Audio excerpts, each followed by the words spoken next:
Merci, cher Cluspero, chers amis. Est-ce que l'on peut s'asseoir tranquillement, en silence? Merci. Voilà, tout le monde.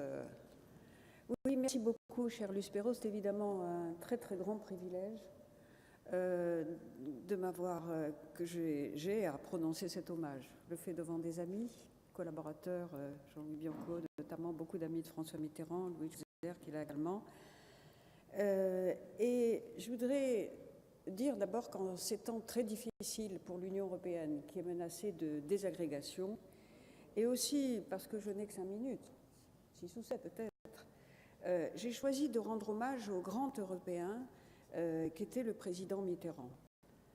C'est à ses côtés que moi, en tout cas, qui ne m'intéressais pas trop à l'Europe jusque-là, j'ai compris que l'Europe n'allait pas de soi, qu'elle ne pouvait exister que par la volonté de ses dirigeants et l'adhésion des citoyens.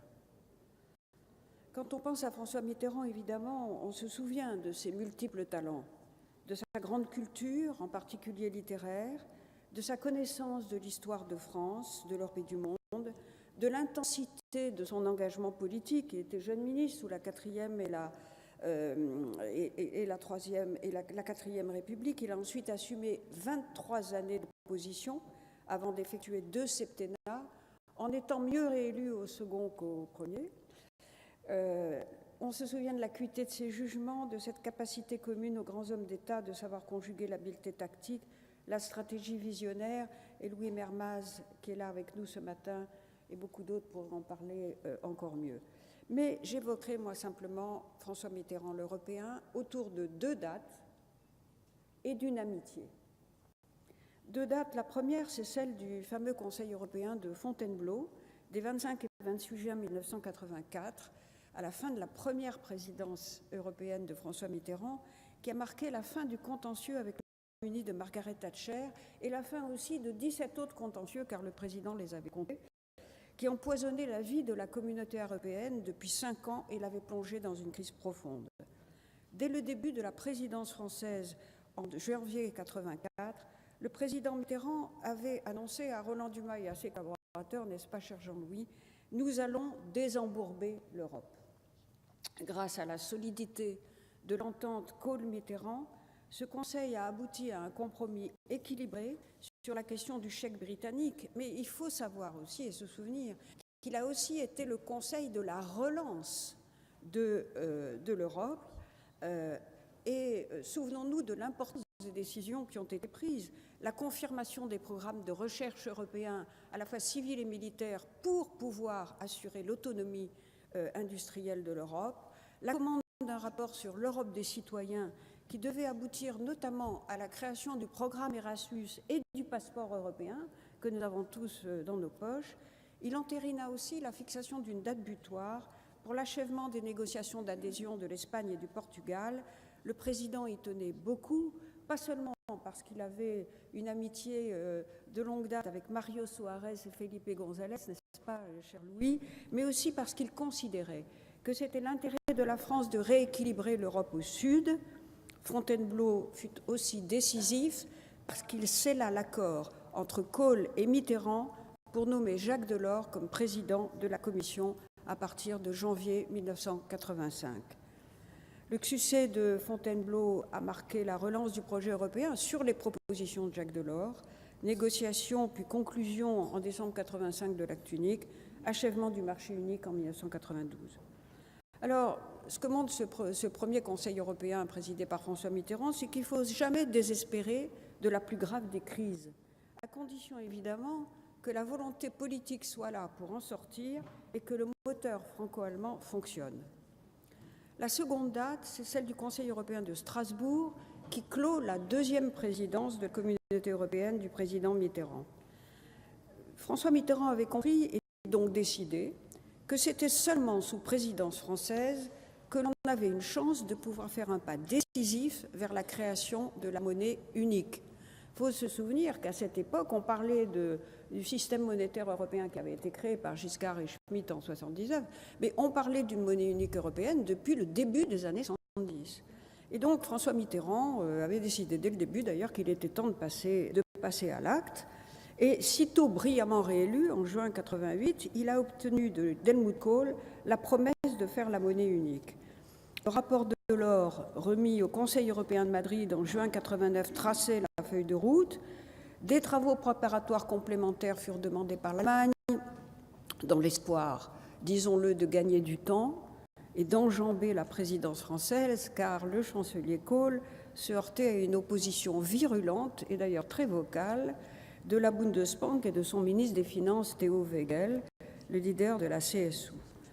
Les compléments du rapport Delors n'étaient pas, à mon avis, vraiment nécessaires sur le fond, mais François Mitterrand avait décidé qu'ils étaient nécessaires politiquement pour pouvoir répondre à la demande de l'Allemagne.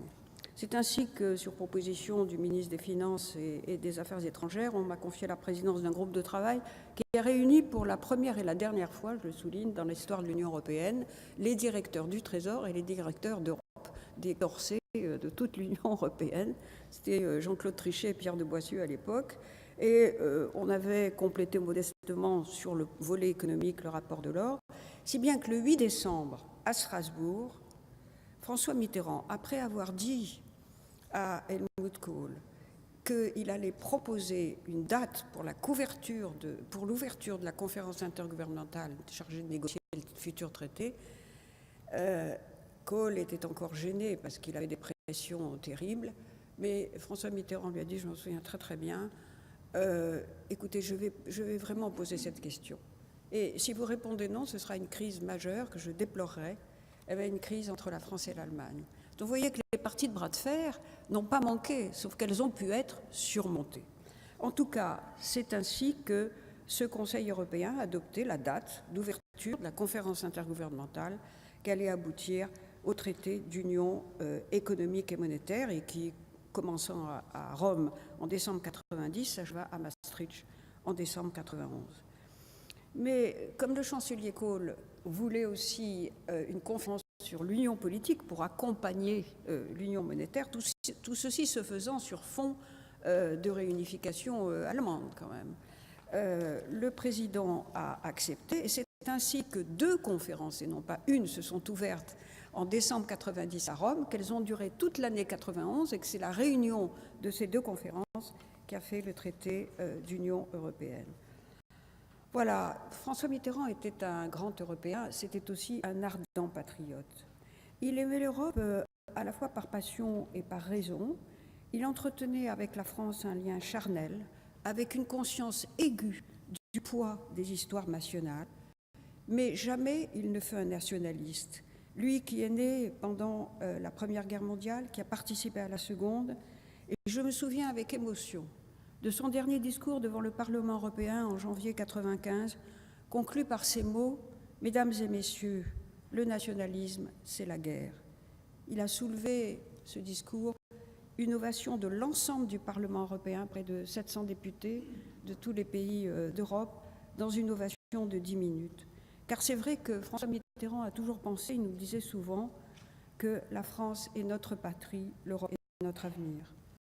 Alors il évoquait la guerre, et ce sera mon dernier mot, systématiquement avec le chancelier Kohl, à chacune de leurs rencontres. Il rappelait d'ailleurs que la France avait fait la guerre dans son histoire à tous les pays d'Europe, sauf le Danemark, et il se demandait pourquoi. Et évidemment, il a, avec cette amitié qui s'est construite avec le chancelier Kohl, elle a été exceptionnelle. Elle a aussi été très surprenante, parce que les personnalités étaient on ne peut plus dissemblables.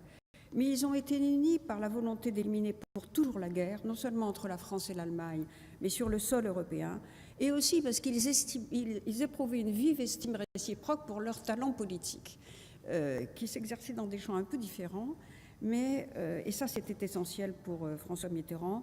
Je veux rappeler pour terminer que cette amitié, elle s'est consolidée au fur et à mesure de gestes très importants. Le premier a été celui du président Mitterrand au Bundestag, qui soutint le 20 janvier 1983 les positions du chancelier en pleine crise des euromissiles, et c'était contre le SPD de l'époque. Je pense aussi au soutien du chancelier quelques mois après, lors de la dévaluation du franc en mars 1983, couplée à la décision de François Mitterrand de se maintenir dans le système monétaire européen, cette entente historique a été consacrée quelques mois plus tard par une image qui a fait le tour du monde, la célèbre poignée de main à Douaumont, près de Verdun, en septembre 1984, et encore consolidée à l'été 89, quand François Mitterrand a déclaré que l'unification allemande était un droit pour le peuple allemand, pourvu qu'elle se fasse de façon démocratique et pacifique.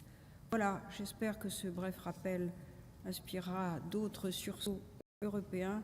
Nous avons besoin aujourd'hui que l'euro prospère et que l'Europe est embourbée, de renouer avec la force de l'esprit européen de François Mitterrand. Merci.